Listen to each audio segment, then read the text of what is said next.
She came to me to talk about her business. But what was underneath the business belief was a belief that she'd been carrying her whole entire life. What we found was a thought: I am just a girl.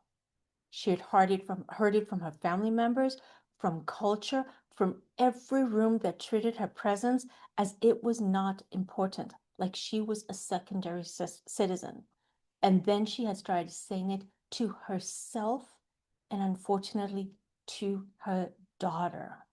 And here's what that one belief had done for every decision, every moment of self doubt, and every time she shrunk herself to fit a room that did not deserve her presence, until we finally named it very clearly and she created a different approach. This thought, I am just a girl, is not about confidence.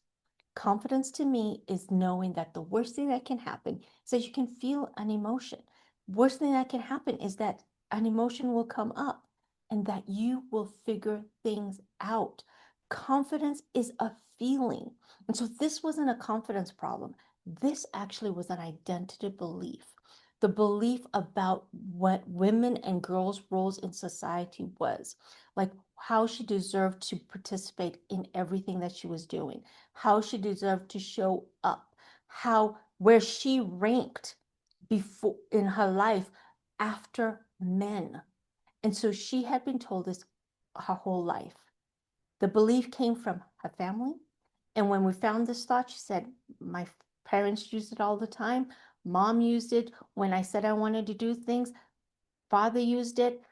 Husband used it. Culture used it. It came from a family of origin. It came from the culture she grew up in, where women were just a second-class citizen. It came from immigration. She immigrated to America and she kept this belief because she didn't believe it could be anything different. This belief was reinforced whenever everybody else said it, or whenever she went into conversations, into rooms that dismissed her before she finished sentences or before she spoke up something valuable. And then she also unfortunately started telling herself that. So when she get a very beautiful idea, a genius idea, a creative idea, she would tell herself, but I'm just a girl.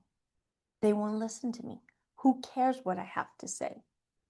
And so on the inside, it was her self-abandoning and neglecting who she was.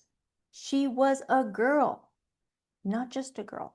She was a woman, not just a woman. And what that was doing for her is that she was the one replaying that limiting belief and assumed they won't hear me anyway. I'm just a girl. They won't see the value in what I bring to the table. I'm just a girl.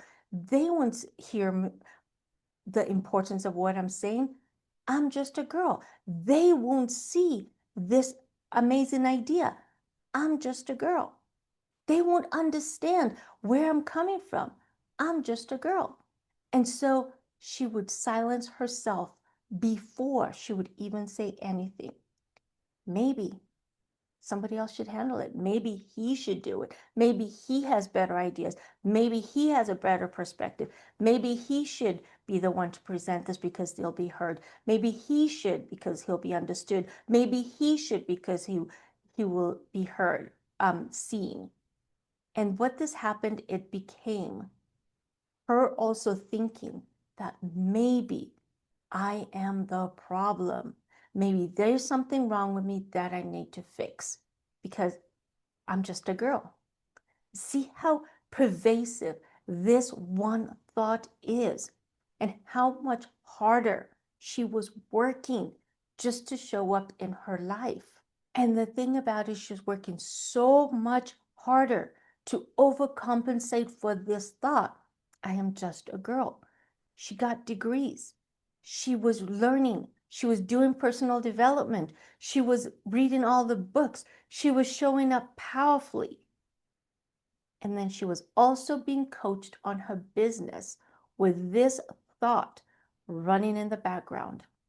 She was working so much harder and longer than anybody else in the room so that she can prove to them and to herself that she wasn't just a girl, that there's nothing wrong with being just a girl.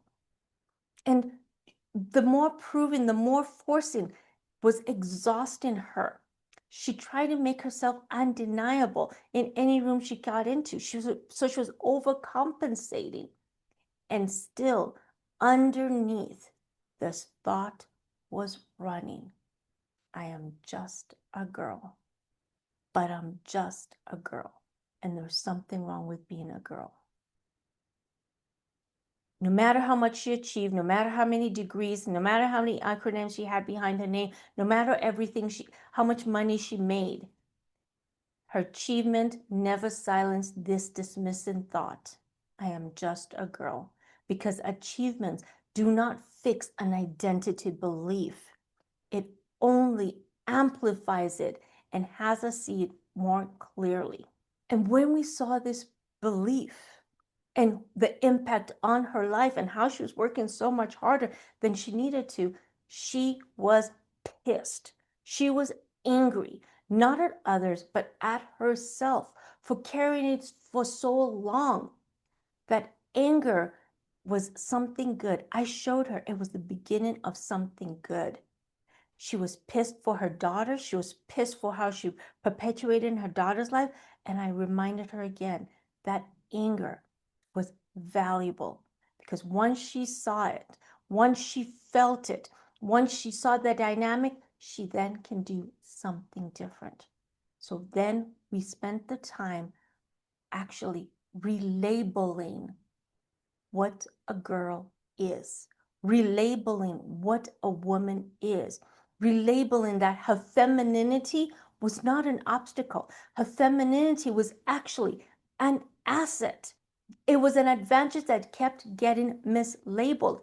It was an advantage that she kept dismissing. I showed her the value of her femininity, the value of being a girl, the value of being a woman, the different perspective she brought to any room she chose to be a part of. We decided to name the strengths of being a woman, of being a girl, of being a feminine, so that she's, for example, being able to read the room and the energy in the room, being able to listen to intuition of what is a good thing to do and what was not a good thing to do, her ability to think and hold complex situations, complex dynamics, complex ideas at the same time, her ability to lead with care and ability to support people at a very deeper level, and what that impact was on not only the business, but the profitability of the business. How she was an amazing asset and how her being that asset was actually going to impact the profitability of the business. And the perspective that she is able to see that nobody else in the room was able to see. Her uniqueness, her ingenuity was a big asset. And that when she owned, yes, I'm a girl. Yes, I'm a woman.